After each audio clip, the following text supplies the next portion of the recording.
My husband left the responsibilities of taking care of his own father and all the housework to me and hangs out until dawn every day without giving me enough living expenses. He asked me to dedicate my time to the care of my sick father-in-law. I quit my job as a nurse, which I loved, and devoted myself to him. And yet, Are you asking me for money again? We can't live on such a small amount again this month. It's your job to make ends meet within the budget. But there's a limit, you know. This is impossible. You're all talk and do nothing. Who actually brings money here? My husband, who had shoved me away, looked down at me and smirked. You're only eating money instead of making it. You're like a parasite. How dare you? If I leave you, you won't be able to survive. At best, you should flatter me so that I don't throw you away. I can divorce you anytime I want.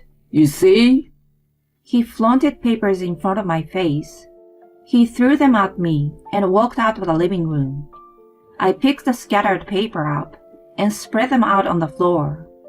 Unintentionally, my mouth made a smile when I saw the title Petition for Divorce. He believed that I was the one to suffer from the split. Not at all. I was not surprised since he wasn't aware of something important. How pathetic. I dialed the lawyer's number as I stared at the papers. My name is Michelle. I was a nurse at a private hospital. It was a tough job, with night shift and many days without breaks. Being a nurse had been my dream since I was a little girl. I found it as rewarding as it was hard. I truly loved my job. Although my husband Ryan and I seldom saw each other due to our busy schedules, we never had friction, and our marriage somehow carried on smoothly. My life changed drastically after an incident.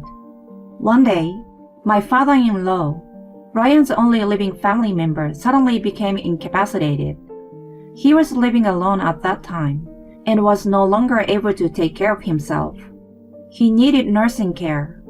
Of course, Ryan was worried about him and asked me to take care of him. He told me that he would work harder, so he wanted me to quit my job and devote myself to caring for my father-in-law. I suggested we take advantage of the many convenient nursing care services available those days.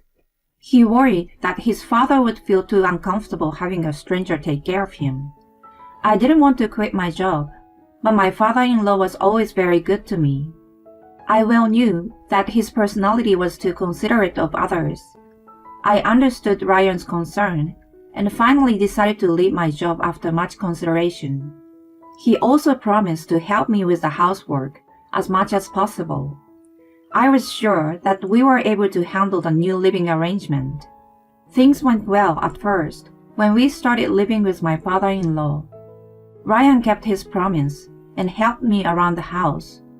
Although the money we could spend was not much, we just needed to live modestly to get by. As time went on, Ryan became lazier and less helpful and gave me less money. When a year passed, not only did he stop helping me completely, but started spending his salary as he wanted. He didn't make a lot of money to begin with. Our incomes were cut in half when I quit my job, and we were in a financially difficult situation. In between taking care of my father-in-law, I looked for cheap groceries and had to drive far out to buy them. When Ryan wasn't around, I ate as simply as possible. I couldn't afford to buy new clothes or go to the hairdresser. When the living became too tight, I asked Ryan for help, but he always got annoyed with the word money. Hey honey, about the living expenses this month. I gave you the money already. Yes, but it's less than last month. I can't make ends meet with that. Are you kidding me? It's your job to manage within the budget. But it's too small. After I quit my job, it's been a constant struggle. Please put more in the house. What the hell? It's my hard-earned money. How I spend it is up to me. I won't stop you from spending it. I'm asking to at least give me enough to live on. You are talking all high and mighty. Just because you are a nurse, You still think you are so important. You may have made good money in the past, but now you are unemployed. You are a parasite that doesn't make any money. All you have to do is be quiet and do as I say. When I gave him a hard time, he became so infuriated that I could not handle him. No matter how much I pleaded, I could not get him to increase the amount. I had to take out my own savings from when I was working. I was exhausted from worrying about the critical financial situation every month, and from listening to Ryan's verbal abuse. Even in the midst of all this, my father-in-law always thanked me for even the smallest of things. He knew that we were having a hard time making ends meet and tried to give me his pension. He was a really nice man and my only emotional support. Ryan's attitude and life, in general, were difficult to handle, but I enjoyed spending time with my father-in-law. I thought that if he was there for me, I was going to do my best. However, my only happiness was easily taken away.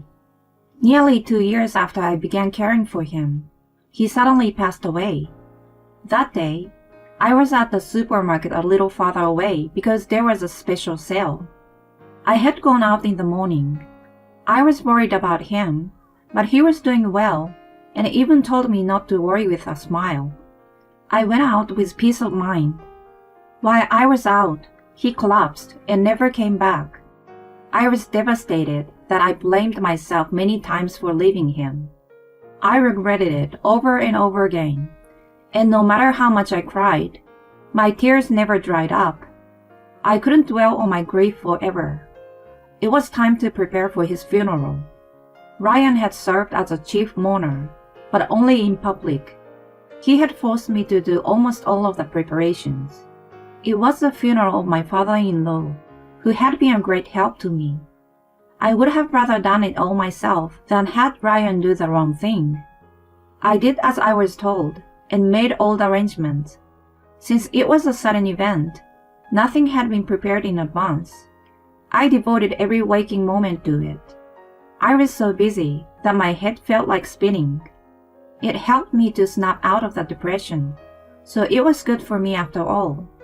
It would be a lie to say that I was not irritated by Ryan, who yelled at me, and when he was satisfied, he watched the TV without helping me. I still tried to do my best for my father-in-law. The attendees, however, expressed their sympathy for Ryan. No wonder. They didn't know our internal affairs, but I was at my limit. It was so sudden. It must have been hard to prepare. No, this is nothing. Just before he passed away, he required nursing care, wasn't he? You took really good care of him. He's my father who raised me, so I didn't think it was hard. With such a fine son, I'm sure he will be able to go to heaven in peace. I hope so too. I'm sure he appreciates you all for coming today. Thank you. Ryan wore a fake smile and chatted with the attendees in a friendly manner.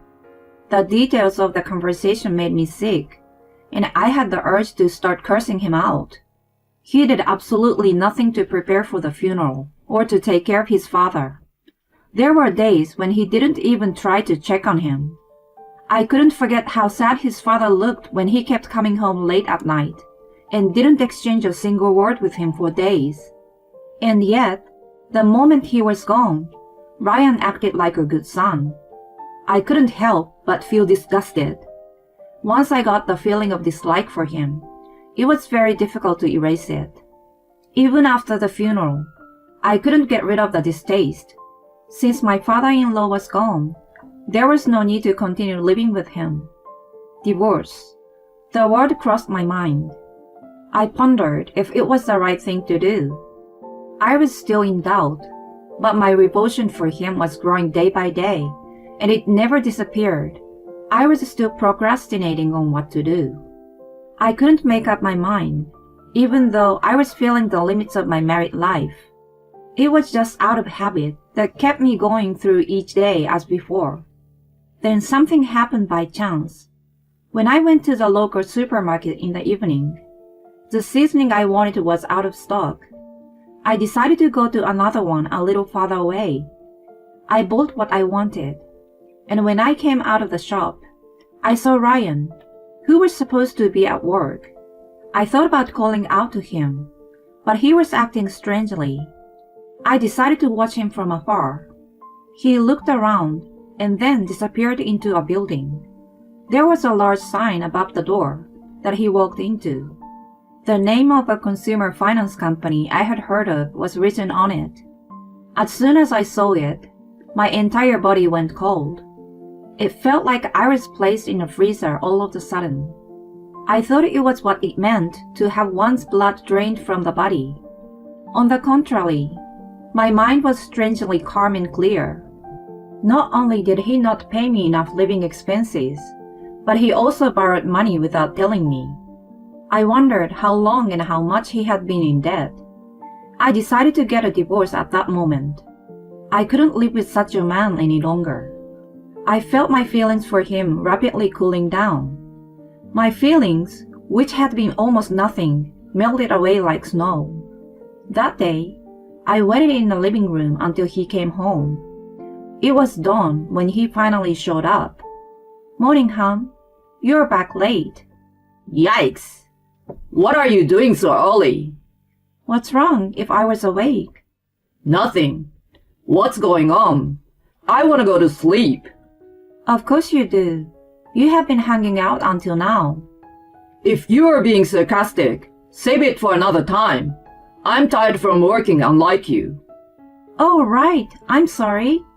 I have something important to tell you. What? Let's get a divorce." Huh? What are you saying all of a sudden? "I have been thinking about it." What the hell? You are living off me. How are you going to survive after the divorce? I mean, you don't give me enough money to live on, so a divorce won't make a difference. Right. You're an angel in white. You are a nurse. You can live without me. Is that it? If you insist so much, I will divorce you. Let's go and see a lawyer later this morning. He locked himself in the bedroom after that. He took a day off and took me to see a lawyer as he said. He signed the divorce petition and slammed it down on the desk in front of me. Thus, we were more easily separated than I had expected. Ryan kept mumbling that it was too late to regret it, but I ignored him. I decided to return to my parents for the time being. When I explained the situation to them, they offered to help me, so I took their word for it. I immediately started packing up my belongings in the house. While I was at it, I also cleaned my father-in-law's room and found his will in a chest of drawers. I told Ryan, who seemed more delighted than I had expected. He opened the envelope with great enthusiasm. When he finished reading it, he repeatedly mumbled it was a mistake. I peeked in from beside him, and I understood that there was nothing he had expected written on it. The will stated that the several stocks his father owned were bequeathed to me. It also enclosed a long letter of thanks to me. No, this is not true. Oh my God. Normally, I, the only son, inherit everything, don't I? That may be so, but the will says. You've got to be kidding me. This is ridiculous. But the will says. This is invalid. It has your father's signature on it. It was such a shock to him. He suddenly fainted and collapsed on the floor. I called an ambulance, but I felt like I was already a stranger to him, so I left the rest to the paramedics. He was taken to the hospital. I didn't think there was a need for me to wait for his return, so I packed up the rest of my belongings and left for my parents' house. Sometime later, when my life had settled down, I went to inform Ryan's relative, who had been kind to me, about the divorce. When she heard my story, she was very sympathetic and gave me a warm hug. When I had finished talking, she looked at me awkwardly, as if she was ashamed, and then she finally spoke in a hushed voice. Ryan had run up a large gambling debt behind my back. That was before we moved in with his father, and had been so since shortly after we were married. His love of gambling and his frequent trips to consumer finance companies had become a rumor in the small community. I felt ashamed that I had no idea, while other people knew and gossiped about it. I was too busy with work before moving in with my father-in-law, and afterward, I had no time for anything other than taking care of him. Moreover, Ryan had been telling people that he could pay off his debts with his father's inheritance right away. He had no doubt about it. The rumor must have reached his father from somewhere. Knowing that, he made his will. Ryan, who had been borrowing money in various places without care, relied on his inheritance. When he found out that he was getting nothing, he fainted with shock. He was released from the hospital in no time and returned home. Now he needs to pay off his debts himself and is living from hand to mouth. I, on the other hand, went back to my parents and took a break for a while. Now I am back to work as a nurse. My days are as busy as ever. I'm happy to have the work I love once again. I don't want to think about marriage for a while.